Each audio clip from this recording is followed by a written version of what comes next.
So, you were cut from the team. Now what? I know how heartbreaking and frustrating it is when you don't make the team, especially if this is something that you've put a lot of effort into and you've worked really hard for. It's easy to feel down on yourself and then consider giving up the sport for good. Now, whether you do decide the sport isn't right for you or not, you must work to manage this setback in a productive way. Now, I know this can be extremely hard to do, but with the tips that I'm about to go over, I know that it can be done. So tip number 1 is you want to step away. You may need to give yourself some time to process your frustration. You trained hard to make the team, and to find out that you've been cut can be a really hard hit to your psyche. Now, the ultimate goal is to get you to turn the setback around and respond to it in a productive way. But sometimes that does take time. Trying to rush into it can honestly feel forced. You may need a moment to separate yourself, cool down, and forget about what happened. This is very similar to what I tell athletes who've had a bad game recently. The main goal after a bad game is to take something from the game that they can use to learn and improve moving forward. But that can be extremely difficult immediately after the game. So I suggest forgetting about the game by going out with some family or friends or doing something that's unrelated to their sport. And so for yourself, it might not be simply an evening that you need. You may need to step away for a week or more before you're ready to re-examine what happened. Or you honestly may be ready right away to dive right back into training and learn something from not making the team. The point is, if you feel like it's too heartbreaking right now, it's okay to give yourself some time to step away and to process your frustration. And then tip number 2 is you want to be objective. When you're cut from the team, one of the easiest things to do is get down on yourself and feel like it's hopeless and like you're never going to succeed in your sport. Likewise, it's easy to be angry at the coach who cut you and blame them for their stupidity and how unfair it is that you didn't make the team. The truth is, neither approach is going to do much good. In fact, both will limit the true growth that you could make in response to being cut from the team. Instead, you want to aim to take more of an objective view. Imagine that your friend was cut from the team, but you made the team. How would you rationalize them not making the team? And more importantly, what would you actually tell them is the main thing that they need to work on it in order to make the team next season? The truth is, you didn't make the team for a reason. Now, you can take that one of 2 ways. Either feel angry and frustrated, maybe even feel like it's unfair, or you can realize there's something that you can learn and something you can use to improve moving forward. By taking an objective approach, it will make it easier to examine why didn't you make the team, and then think about what you could take from the experience to use to improve as an athlete. And then tip number 3 is don't think that you're not good enough. While your skills may not be good enough right now to make the team, at least in coach's eyes, that doesn't mean that you as a person aren't good enough to succeed.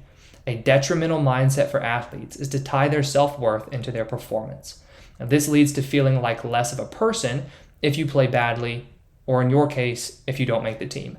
Just because you were cut doesn't mean you can't make the team next year or succeed in something else that you choose to do. But it does mean you lower your chances of achieving success if you allow the fact that you were cut tear down your self-worth. This is why the previous tip, taking an objective approach, is so important. When you do look at something objectively, what you do is separate yourself from it. You are no longer tying yourself and your identity up in what you are observing. Since you didn't make the team, don't feel like you aren't a good enough person or that you are incapable of success. If you do, you run the threat of developing a negative self-image. And no matter what you do, it is extremely difficult, if not impossible, to outperform your self-image. And then tip number 4 is you want to set a new goal. Setbacks are going to happen. Every athlete and every person who challenges themselves at least will experience failure on some level. It is a necessary obstacle on the path towards achievement. You cannot allow one setback to stop you from pursuing goals. If anything, be grateful that you get to learn how to bounce back from failure and adversity now. You will grow stronger because of it. Once you've stepped away for a bit, if you need to, and taken an objective view, so you've gathered information that you can learn, it's time to set your next goal. I know this can seem like the absolute scariest thing in the world to do. Why set yourself another goal that only invites another chance to fail? Because there is no success or satisfaction in hiding and playing it safe. You've already been cut from the team, so you know what it feels like.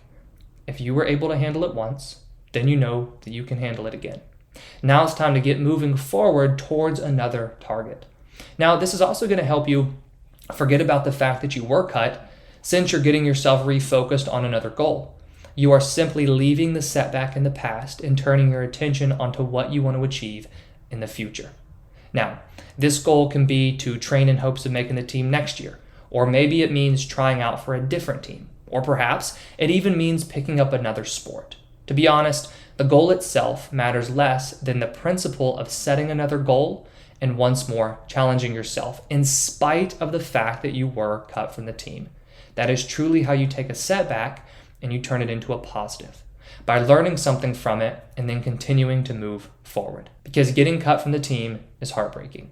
You trained hard, not to suffer this frustration, but to make the team and to get to play.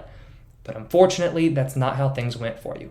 But that doesn't mean that you're a failure, and it definitely does not mean that you can't achieve success in the future.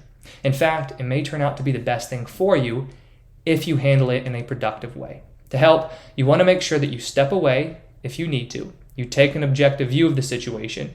You don't take it as a hit to your self-worth. And once you've done all that, set yourself a new goal and begin working towards it. Don't let getting cut from the team hold you back. Learn from it, grow, and become a better and stronger player because of it.